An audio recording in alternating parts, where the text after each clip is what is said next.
Olá pessoal, estamos iniciando nossa semana 2 com o conteúdo de materiais para ferramentas de usinagem.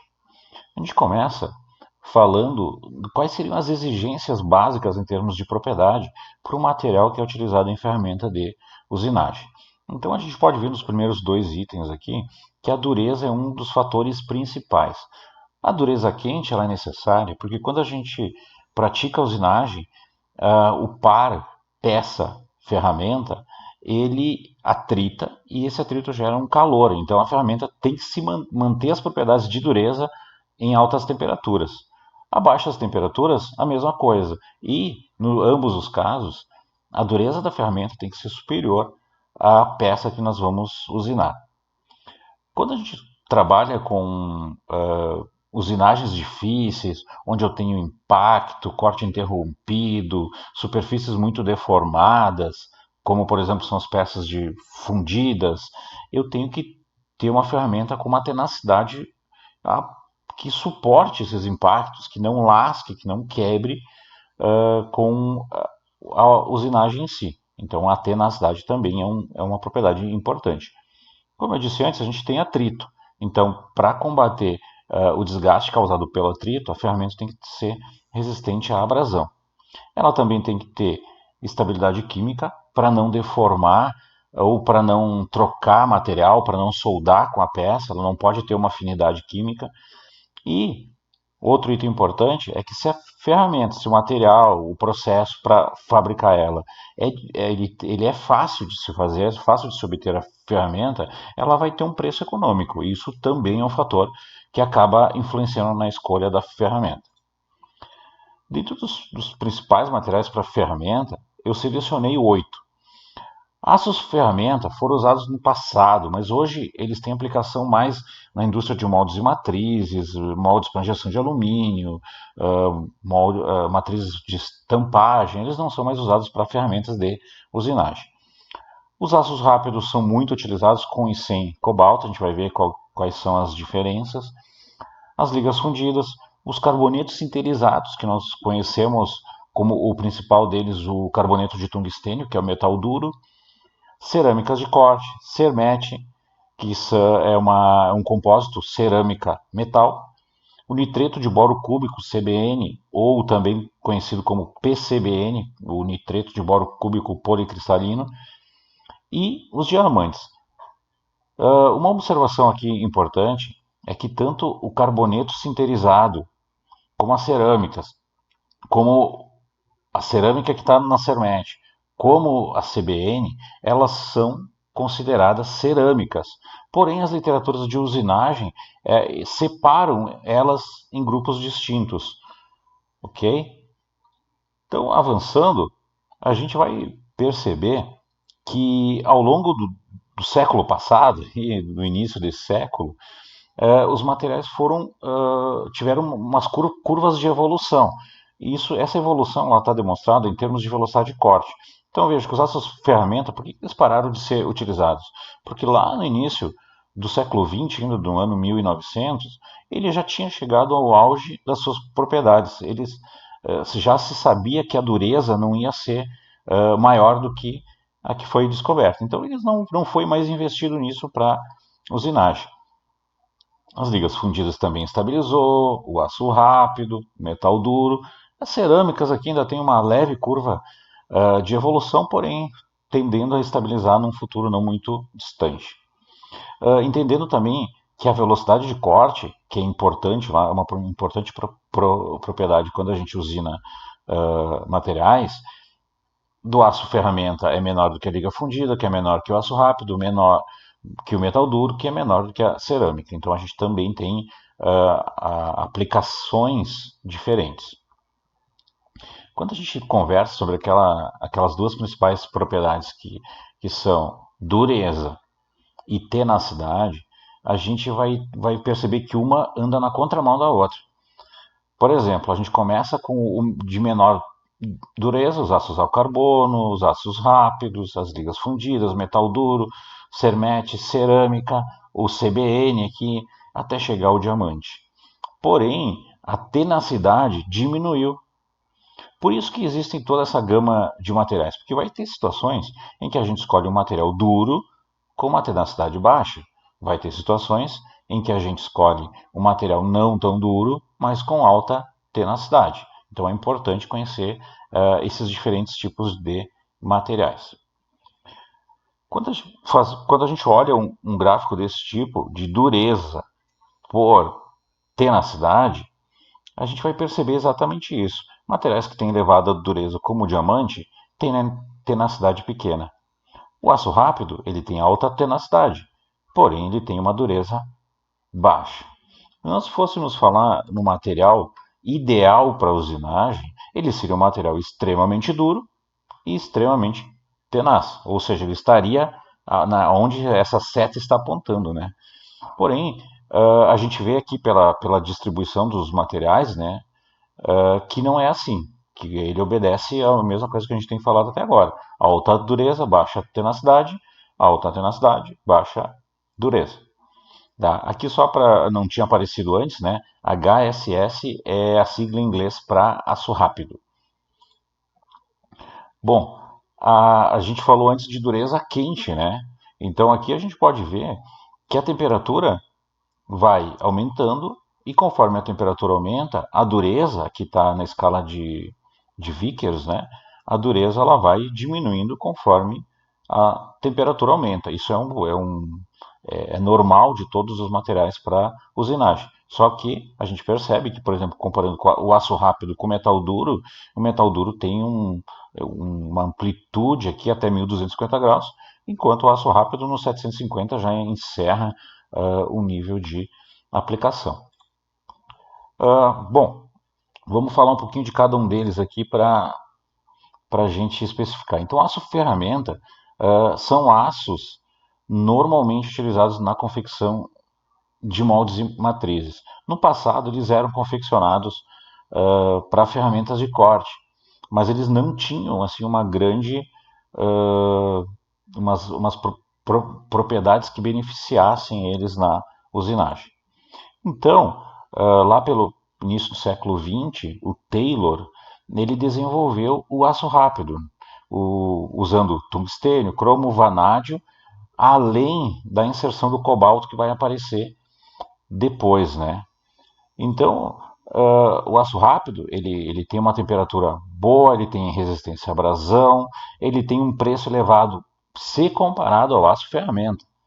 E ele tem um tratamento térmico um pouco mais complexo do aço ferramenta convencional. Porém, ele tem muitas boas propriedades para usinagem. Quando foi descoberto que com aço rápido era possível adicionar cobalto e as propriedades aumentavam muito, então hoje a gente encontra muito mais ferramentas de aço rápido com cobalto. E aí o teor de cobalto pode variar de 5 a 12%. Isso vai trazer uma maior dureza quente, maior resistência ao desgaste, mas vai diminuir um pouco a tenacidade. Mas ainda assim ele vai ficar com uma tenacidade bem razoável. Quando a gente fala de ligas fundidas normalmente são ferramentas confeccionadas para trabalhos específicos, são ferramentas especiais. Já diz o nome, né? Elas são fundidas, elas têm muito tungstênio, cromo e cobalto, ou seja, elas têm uma estrutura parecida com o aço rápido. Elas têm ligas comerciais, né? Elas são fabricadas para isso. Só que elas são um pouco melhores do que o aço rápido na aplicação. Mas na questão de custo, elas são de um custo bem superior. Né? E elas têm uma qualidade intermediária entre o aço rápido e o metal duro. Então elas são o meio do caminho. O metal duro, que eu acredito que seja o material mais aplicado em usinagem atualmente, ele foi desenvolvido em 1927 e muita gente ainda hoje chama o metal duro de Vidia, porque a Vidia foi a primeira marca de metal duro. Vidia vem do termo alemão, né, White Diamond, né, que é como diamante, é a tradução dele. Então a Vidia foi a primeira marca a produzir metal duro, por isso que ainda tem muita gente que chama Vidia. Ele tem a base dele é tungstênio, carbono e cobalto. Tá? O tungstênio, só para lembrar, né, ele é o metal com maior ponto de fusão, né, um dos mais altos da tabela periódica. Uh, esse tipo de material ele tem alta resistência à tração, elevada dureza, baixo coeficiente de dilatação térmica, o que garante estabilidade dimensional para a peça. Ela tem elevada resistência à compressão e elevada resistência ao desgaste. Ainda assim, ó, a dificuldade de fusão do tungstênio levou ao desenvolvimento da metalurgia do pó. O inserto de metal duro, aquele de usinagem, a cerâmica, o cermete, o CBN, todos eles são confeccionados através de metalurgia do pó, que a gente vai ver daqui um pouquinho um exemplo de como são confeccionadas essas ferramentas.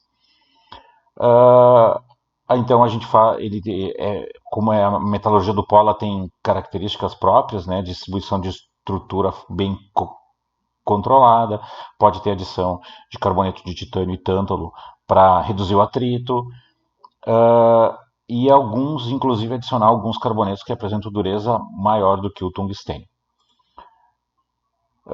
Quando a gente vai trabalhar lá na aula específica de classificação das ferramentas, de especificar uma ferramenta de metal duro, a gente vai ver que os insertos de metal duro eles têm aplicações diferentes em função da dureza ou da tenacidade.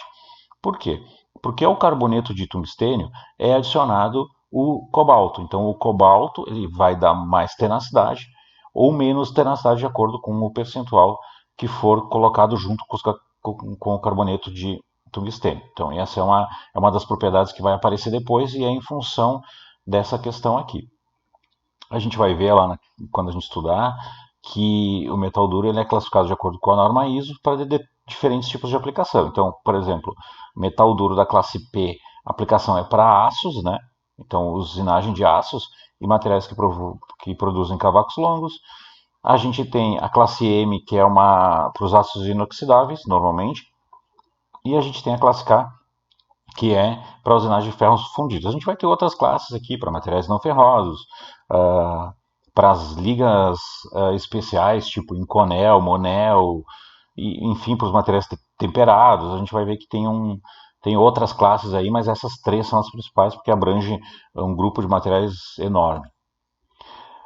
Quando a gente fala da fabricação do metal duro, a gente vai ter uma sequência da metalurgia do pó. A gente tem a fabricação do pó, pode ser em processo, por exemplo, como atomização, vai gerar um pó. Esse pó ele é prensado para dar o formato, então o pó é misturado, os diferentes tipos de pó, ele é prensado para dar o formato do inserto que a gente quer, e aí ele vai para um forno para realizar uma sinterização, né?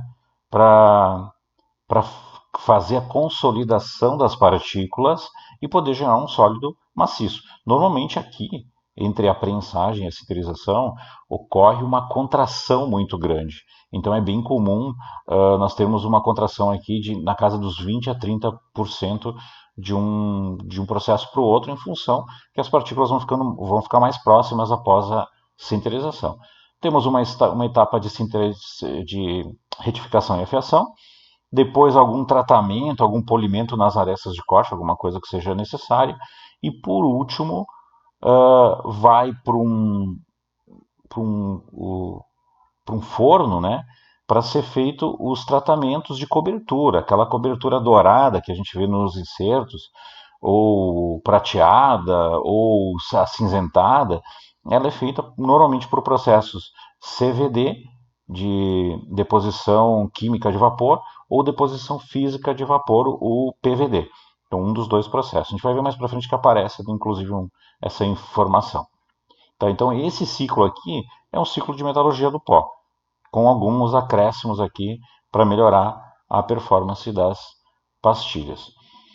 Quando a gente fala em cermete, a gente fala em cerâmica e metal. É um compósito, né? Então ele tem propriedades que vão deixar ele com uma dureza superior e com uma tenacidade boa também. tá? E a maioria deles, ela é intermediária entre o metal duro e as cerâmicas. Ela tem baixa tendência à formação de gume postiço, que é um dos defeitos que a gente vai ver lá na aula específica.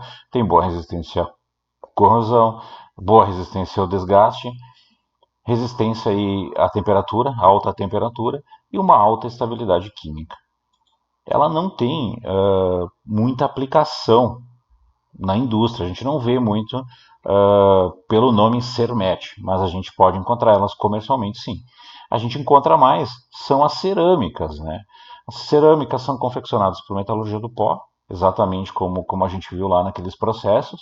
Aqui tem um exemplo de peças pequenas, vejam que a moeda de 1 cento, elas são peças bem pequenininhas, normalmente passadores de fio para a indústria têxtil. Aqui tem outros tipos de peças, vejo com uma escala também pequena. E tem os insertos aqui, cerâmicos, né, utilizados em usinagem. As características dela é que ele tem alta dureza quente, né, a temperatura de sinterização, por exemplo, de uma alumina é em torno de 1600 graus, então ela tem alta resistência até essa temperatura. Ela tem uma longa vida útil, pode ser usada em altas velocidades, porém tem que lembrar o seguinte, né? Ela não tem tenacidade, tá? E não forma gume postiço, que eu também disse que a gente vai ver mais pra frente. Só que ela tem alguns problemas, né? Ela tem uma alta resistência à compressão, mas ela é muito quebradiça, exatamente por não ter tenacidade, né? Tem baixa condutividade térmica, o que é bom, e baixa deformação plástica, né? E ela, olhem só que bacana, ela pode ter velocidades de corte 4 a 5 vezes maiores do que o metal duro. Então é um grande benefício a utilização delas. Só que tem que ter sempre o cuidado, né? Que são materiais quebradiços. E outra coisa, o custo de uma ferramenta cerâmica é muito maior do que o metal duro. O nitreto de boro cúbico, eu diria que depois do metal duro é muito utilizado também. Ele é utilizado aqui, inclusive cita que ele é aplicado para esbaste de acabamento, mas normalmente ele é aplicado em acabamento, retirando pouco material.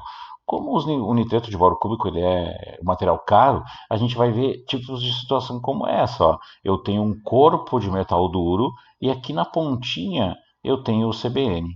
A mesma coisa acontece com esse exemplo, esse exemplo, esse exemplo. Vejo que tem várias situações que isso acontece. Então, tem dureza elevada, alta resistência a quente, excelente resistência ao desgaste, só que ela tem alto custo e ela tem uma excelente qualidade superficial. Então a gente consegue fazer peças muito boas. Mas ela também é quebradiça, tendo baixa tenacidade, como a gente viu antes, né? Então, a aplicação é usinagem de aços duros. Eu diria que o desbaste não é tão bom, mas no acabamento ela vai perfeita. Ela pode ser usada em peças fundidas e forjadas, ou seja, peças uh, com componentes duros ali no meio. Ela consegue usinar bem. Superfície endurecida. Os aços de liga com resistência a quente, aqueles que eu citei antes, o Inconel, Monel, esses modelos aí, e materiais duros, né? Olha só que informação interessante sobre o CBN, né? Se o componente for macio, maior será o desgaste da ferramenta, ou seja, é um tipo de ferramenta próprio para materiais duros. A gente ainda tem o diamante, né? O diamante ele não é utilizado diretamente em usinagem na forma de ferramenta, mas ele é bastante utilizado na parte de dresagem e afiação de rebolos para se afiar ferramentas, né? Para terminar aqui, teve uma matéria alguns anos atrás que falou da aplicação das ferramentas na indústria automobilística. Então aqui a gente tem um exemplo, ó, Cermex 4%, cerâmicas 14%, CBN 2%, e esses três grupos aqui, ó, metal duro sem revestimento, metal duro com revestimento PVD e metal duro com revestimento CVD, ocupam a grande parte. Então, como eu disse antes, o metal duro é disparado o material mais utilizado. Porém, a gente não pode esquecer que o aço rápido também é utilizado numa alta gama de ferramentas, principalmente nas brocas. Pessoal, nesse conteúdo era isso. O próximo conteúdo que a gente vai trabalhar é processo com geometria definida e não definida, cinemática dos movimentos, depois nós vamos trabalhar os principais processos de usinagem e, enfim, encerrando a semana 2. Obrigado e até mais.